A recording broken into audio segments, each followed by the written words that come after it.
Good morning! Ay magluluto ako ng sinigang na baboy. Baboy.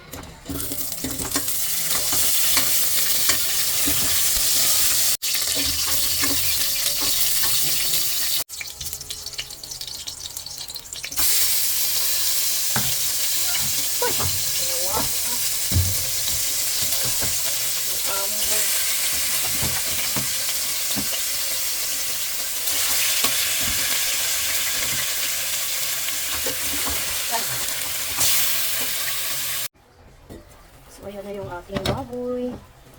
Lumabas na yung kanyang sariling sabaw.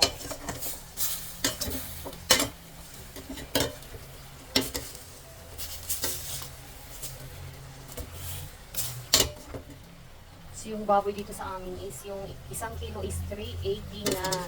So, medyo na talaga yung baboy ngayon, guys. Ayan. So, minsan na lang tayo magbaboy.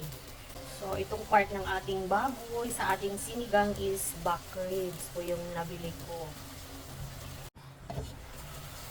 Ayan, inaantay ko pong maluto yung ating pork. Para at least, masarap kasi pag malambot yung ating pork, guys. Ayan.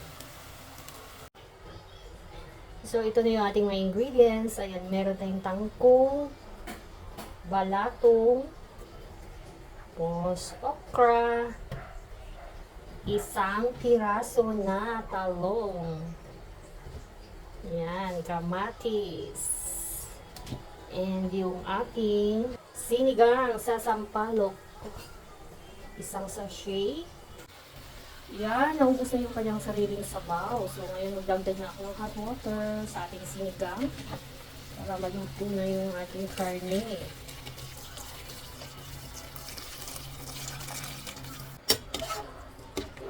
So, nakalagay na ako ng hot water. So, ito na. Pakuluan muna natin yung ating karne para lalambot naman. Ayan, kumukulo na yung ating niluto. So, antayin ko na lang siya na lalambot yung ating karne ng baboy. Mahimay ko na yung kangkong. Ayan, kamatis okra. Balatong. Ayan, sinigang mix talong. Malambot na yung ating karne. So, idagdag ko na yung ating balatong. Ayan. Oh.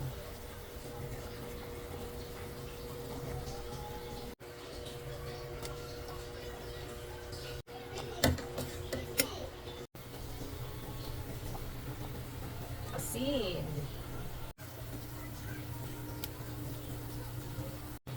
Yan na yung ating sinigang. Talong.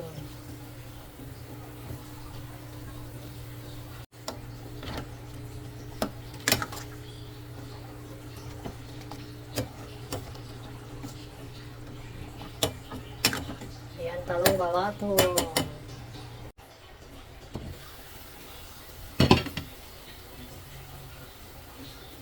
Okra na naman.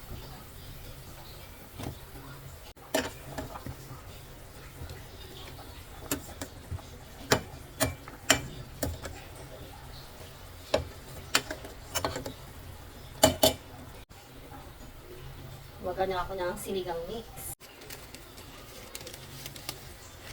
Ubus ko yung isa.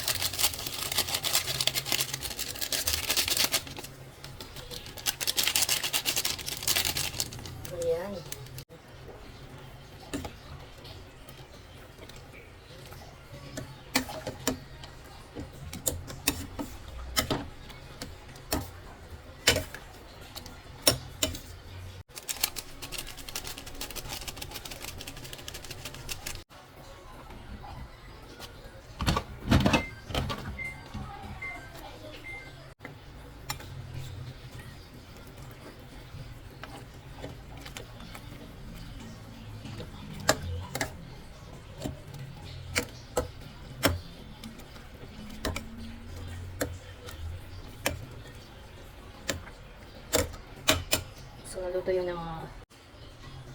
So, naluto na yung ating sinigang na baboy.